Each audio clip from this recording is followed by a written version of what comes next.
Bonjour et merci de nous retrouver pour notre rendez-vous hebdomadaire autour de l'apôtre Paul. Aujourd'hui, je vous propose de parler de grâce, de mystère, d'amour, autant de mots que nous entendons souvent dans les lectures des épîtres de l'apôtre, mais dont nous ne savons parfois pas ce qu'ils veulent vraiment dire. Je vous propose donc de passer en revue quelques mots que Paul affectionne, les mots préférés de Paul, si on peut dire. Et pour le faire, pour nous accompagner dans cet itinéraire, je vous propose de retrouver Catherine Bizot. Bonjour. Vous êtes bibliste et donc vous allez nous faire une sorte de promenade autour de ces mots. Alors, vous les avez choisis comment? L'idée est très simple, c'est que je me suis posé la question de savoir quels étaient les mots que Paul affectionnait énormément et qui n'étaient pas dans les évangiles synoptiques. Autrement dit, en cherchant ces mots, on aurait une caractéristique foncière des mots de Paul. Et on verrait que, c'est très très surprenant, hein, vous allez voir, on verrait que par contre ces mots ne sont pas utilisés par les évangélistes synoptiques. Bon, alors encore, ce sera le plus simple. Grâce. C'est évident que c'est le plus simple, comme vous dites. Non, mais c'est évident que c'est le mot le plus paulinien. Ben oui, c'est étonnant le mot paulinien, 92 fois utilisé dans le corpus paulinien, et seulement 2 fois en Jean dans le prologue. Donc vous voyez, c'est vraiment un mot qui appartient à Paul. Hein. Alors c'est quoi? Alors, la grâce, charis en grec, c'est un cadeau. C'est un don, fait gratuitement. Ça, déjà, on est sûr de déblayer le terrain en énonçant ça.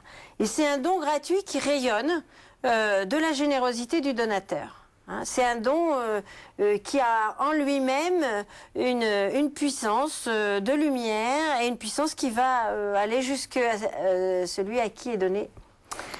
Alors, évidemment, quand c'est Dieu qui est le donateur, ça un sens particulier. Ça a un sens très particulier. Et Paul l'emploie, puisque c'est un mot de Paul, Paul l'emploie pour énoncer quelque chose qui est vraiment arrivé dans l'histoire, au sens où le régime de la loi, qui était le régime du Premier Testament, s'arrête à un moment donné, et un nouveau régime est instauré par Jésus-Christ, le régime de la grâce, étant entendu que Jésus-Christ est le don suprême de Dieu.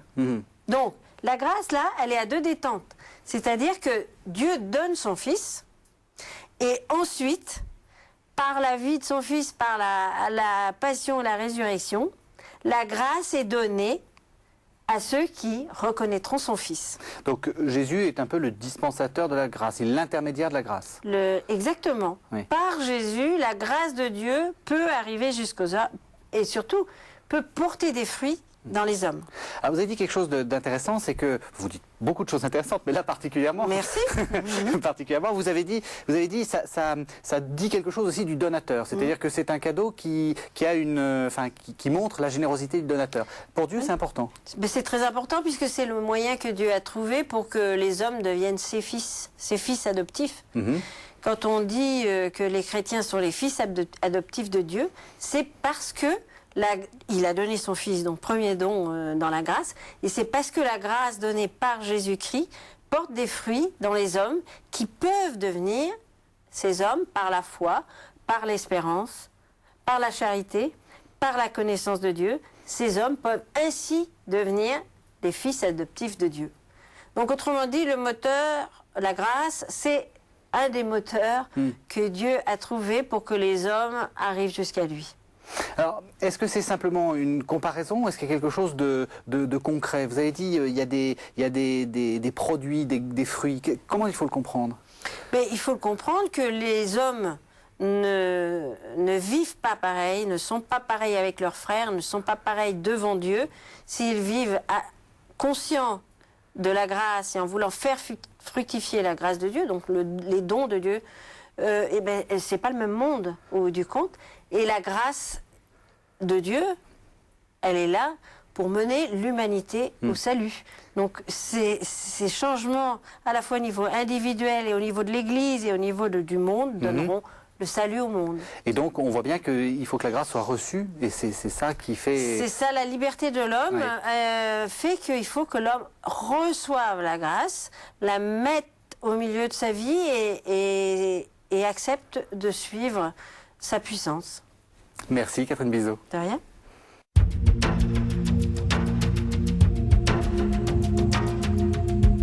Alors commençant cette semaine sur les mots de Paul, Catherine Bizot, vous nous avez dit « je prends que les mots de Paul ». Et puis là, je tombe sur le mot « amour ». Alors, j'ai quand même peine à penser que le christianisme, religion de l'amour, n'est pas ce mot dans tous les textes du Nouveau Testament. Eh ben non. Et voilà, c'est surprenant, mais ce mot agapé en grec, ce mot, en fait, il existe un tout petit peu dans Jean, deux fois dans Jean au chapitre 15, mais dans les évangiles synoptiques, il n'y est pas. Donc là encore, c'est quand même incroyable que ce mot qui sous-tend beaucoup de liturgie, beaucoup de prêches, eh ben vient du corpus paulinien. 82 fois utilisé dans le corpus paulinien. Donc vous voyez, c'est vraiment énorme. C'est massif parce qu'il faut quand même voir que les lettres, c'est petit. Hein, donc quand c'est vraiment des occurrences très fréquentes. Oui. Très toutes les lettres ont ce mot-là. Plusieurs fois ce mot-là. Oui. Bon. C'est vraiment un mot sur lequel Paul va construire sa théologie. Comme le mot grâce que nous avions vu la dernière fois, le mot amour, c'est les deux mots. Il y en aura un troisième, mais c'est la prochaine fois. C'est la prochaine fois. C'est sur ces mots-là que Paul construit toute sa théologie. Alors, l'amour, c'est avant tout l'amour de Dieu ou l'amour entre les hommes? Alors, c'est les deux aspects, justement. Agapé, c'est les deux aspects. Alors, c'est d'abord l'amour de Dieu pour les hommes, et c'est pour ça que les hommes vont pouvoir vivre cet amour-là, l'agapé. C'est d'abord l'amour divin qui est manifesté en Jésus-Christ, puisque Dieu envoie son Fils sur la terre par amour pour les hommes sur la terre. Il est donné comme le Messie attendu, il est donné comme le juste qui pourra effectivement faire revenir l'humanité en Dieu. Donc ça, c'est vraiment d'abord l'amour divin. D'autant plus que Dieu consent dès le départ à la mort de son Fils pour que le monde ait la vie. Donc, est-ce qu'on peut dire c'est ça la dimension de l'amour de Dieu. Est-ce qu'on peut dire que, parce que vous nous avez parlé de grâce, que l'amour c'est l'autre versant ou c'est ce qui crée ou ce qui est à l'origine, je ne sais pas comment le formuler, de la grâce? Est-ce qu'on peut dire des choses comme ça? On peut dire des choses comme ça. La grâce, à mon avis, énonce plus un cadre relationnel, enfin, un cadre dans lequel l'amour va pouvoir se décliner. Des dons généraux entre Dieu, son Fils et les hommes. Et à l'intérieur de ces dons, l'amour va décliner très concrètement pour Dieu et pour les hommes les fruits de la grâce et bien sûr de cet amour. C'est le milieu dans lequel tout baigne. Voilà, exactement. Alors, on a parlé de l'amour de Dieu, et alors l'amour pour les hommes, quel est son rapport avec l'amour de Dieu? Pourquoi est-ce qu'il y a cet appel? Il y a un dernier aspect à l'amour de Dieu, c'est que Dieu aime tellement les hommes qu'il veut que les hommes deviennent ses fils adoptifs. C'est un amour qui se concrétise dans une relation que nous, on a du mal à voir dans toute son ampleur. Mais Dieu aime au point de vouloir que chaque homme, chaque femme arrive à vivre en fils adoptif de Dieu. D'accord? Et la charité fraternelle, c'est la déclinaison des hommes et des femmes qui ont compris, ou deviné, plus que comprendre, cet amour de Dieu. Et donc, du coup, ils vont vivre entre eux au diapason de cet amour de Dieu. Ils essayent, mais au diapason de cet amour de Dieu. Donc, l'amour, l'agapé, l'amour fraternel entre les hommes, à l'intérieur de l'Église, mais aussi en dehors de l'Église, c'est l'œuvre de Dieu en nous. C'est pas un amour totalement humain. C'est un amour humain qui est approfondi, qui est décuplé par l'œuvre de Dieu en nous. Alors, je termine parce que les téléspectateurs orthodoxes, quand vous avez dit agapé, c'est aussi le nom que les orthodoxes donnent au repas liturgique que nous on appelle l'Eucharistie. Alors, comment est-ce qu'on peut articuler tout ça encore? Eh bien, parce que en aimant nos frères, on forme une assemblée, et cette assemblée, c'est le corps du Seigneur. D'accord? Oui. Donc, en aimant nos frères de la façon que Dieu veut que nous les aimions, on forme le corps du Christ, et donc on débouche forcément sur l'assemblée eucharistique. Et donc, l'agapé, la fraction du pain, la première liturgie de l'Église chrétienne, c'est appelé aussi agapé. Merci beaucoup, Catherine Bizot.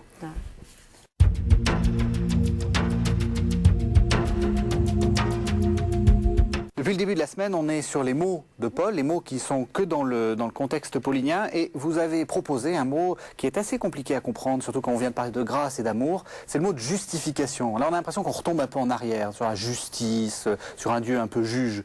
Pourtant, pour Paul, ça fait partie, c'est dans la continuité des deux autres.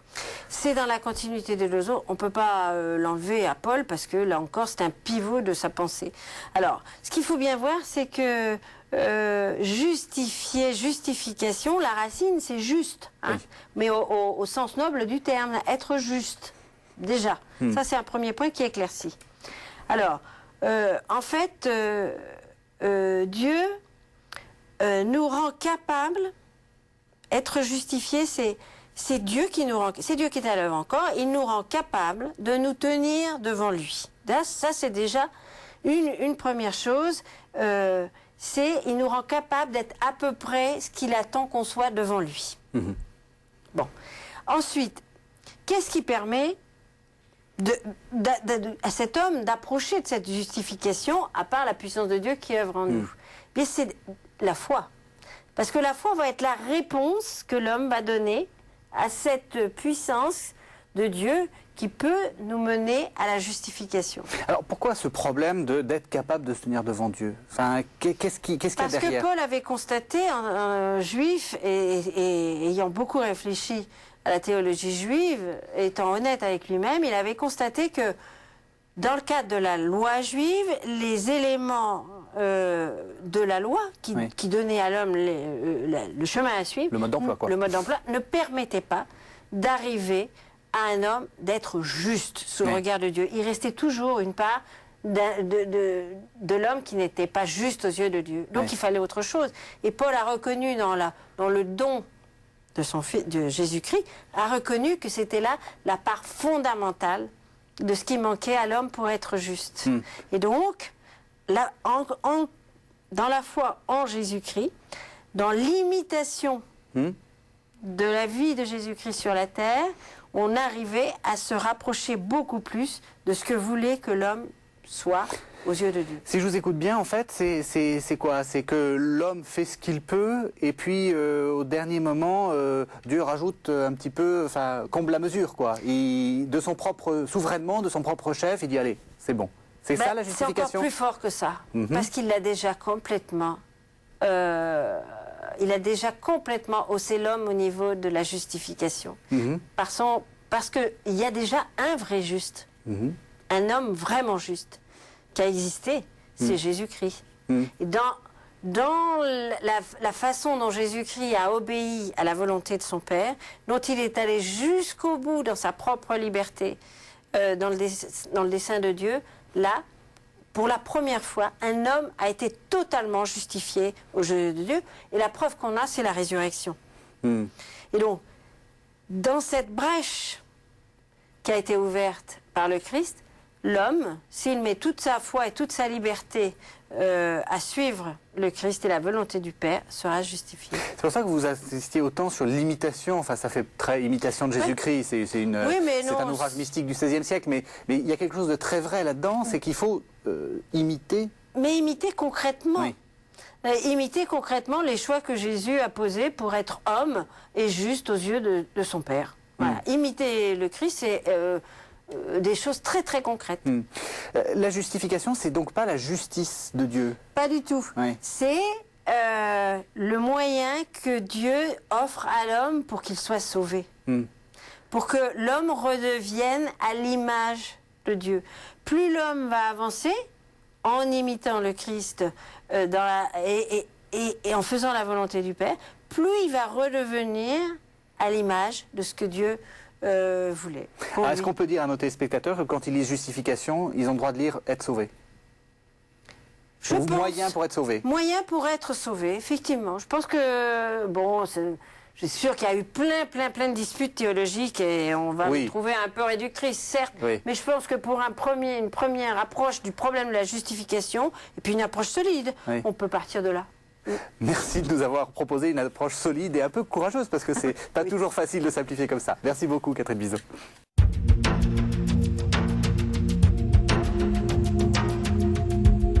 Catherine Bizot, on est toujours engagé dans notre chemin autour des mots de Paul. Et alors là, je vous propose deux mots qui sentent un peu le soufre, hein, mystère et révélation. On a l'impression que l'évangile, c'est quelque chose d'un peu mystérieux.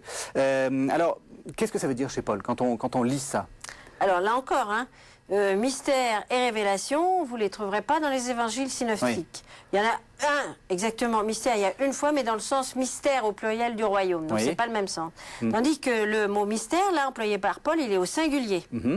Et révélation, on doit le trouver dans l'Apocalypse. Alors, on le trouve dans l'Apocalypse plusieurs fois, mais mystère et révélation, là aussi, ce sont vraiment des mots pauliniens.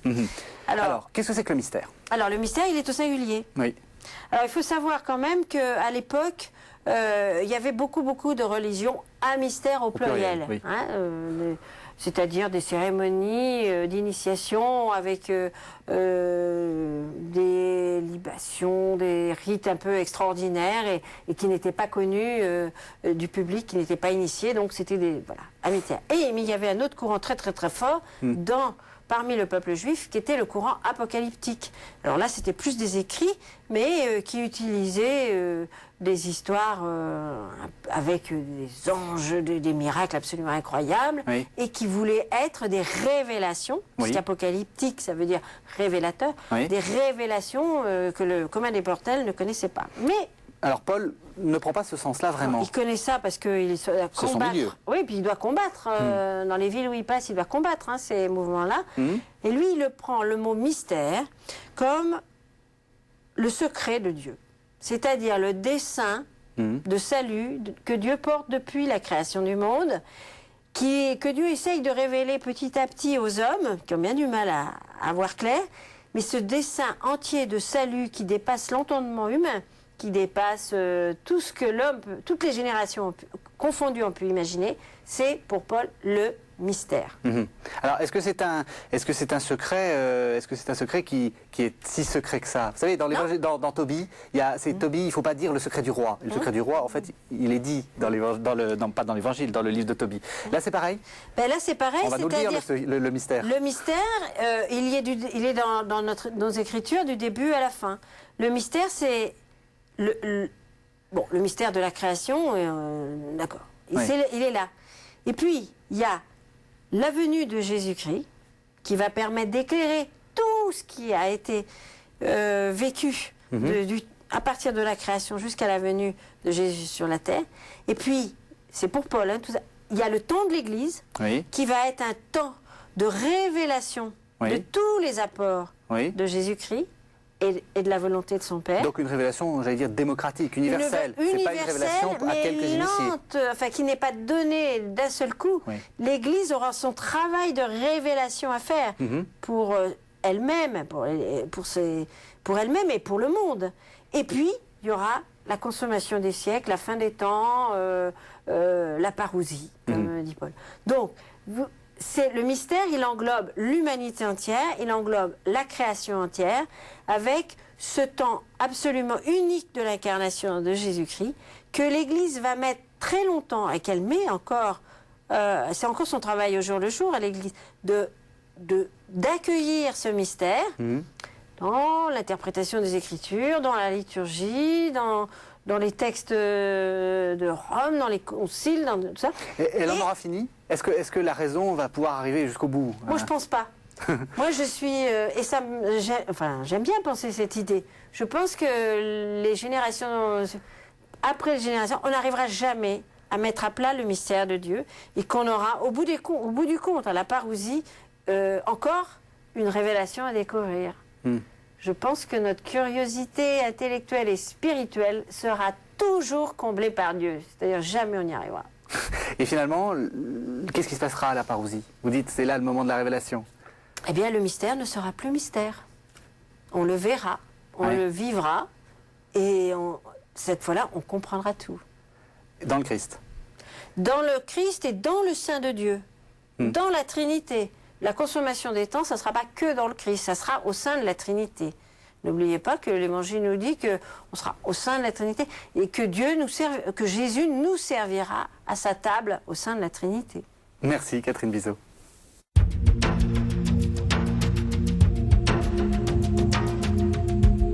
Catherine Mézot, cette semaine, on a passé en revue tous les mots pauliniens. Et alors là, on triche un peu, on prend une expression, en fait, qui est une expression qu'on s'en rend pas forcément compte qu'elle est aussi présente. C'est en Christ. En fait, tout ce que Paul dit est en Christ. Alors, il va falloir que vous nous expliquiez ce que signifie cette expression très, très difficile. C'est dans le Christ. C'est quelque chose, c'est vraiment un locatif. En grec, voilà, c'est un locatif, c'est dans le Christ, oui. En Christ. Donc, on a un peu de mal à le traduire, mais comme cette expression est plus de 100 fois dans le corpus paulinien, pour nous, les biblistes ou les exégètes, c'est devenu en Christ, et tout le monde comprend ce que ça veut dire.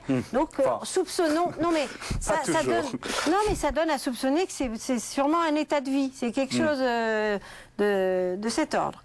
Alors, en Christ, pour Paul, vivre en Christ, donc dans le Christ, déjà, la première chose, c'est d'être baptisé. On est baptisé dans sa mort. On revient de la mort du Christ et on vit pour Dieu dans le Christ. Alors, je répète, c'est un petit peu compliqué, oui. Sauf que c'est une dynamique de vie spirituelle essentielle. Oui. Alors, l'homme, pour vivre en Christ, il doit être baptisé parce qu'il meurt dans la mort du Christ, mais il ressuscite dans la vie divine. Ça, c'est le baptême. C'est le baptême. Oui. Symbolique. Symbolique. Et à partir dans la mort, oui, symbolique, sauf qu'il y a quand même l'Esprit Saint qui est là. Oui. Donc, oui. Hein? Non, mais je veux dire, on voit le mouvement de descente et de remontée. Ressorti, muni du sacrement du baptême et de la force de l'Esprit Saint, il vit, cet homme baptisé, pour Dieu, pour faire la volonté de Dieu, mais dans le Christ. Voilà le en Christo. Autrement dit, le en Christo, c'est le choc, je dirais, du baptême qui se poursuit dans la vie de l'homme et qui va être décliné.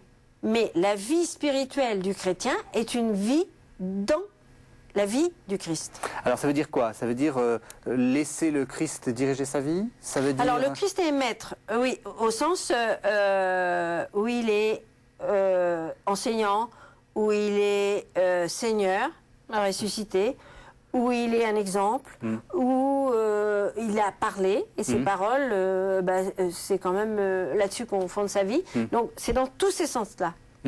Alors, souvent on dit ça, mais moi ça me gêne un peu, parce que le Christ, il vous parle? Il vous dit des choses concrètement? Comment on fait? Oui, alors concrètement, il me parle pas en me disant attends, allô, non.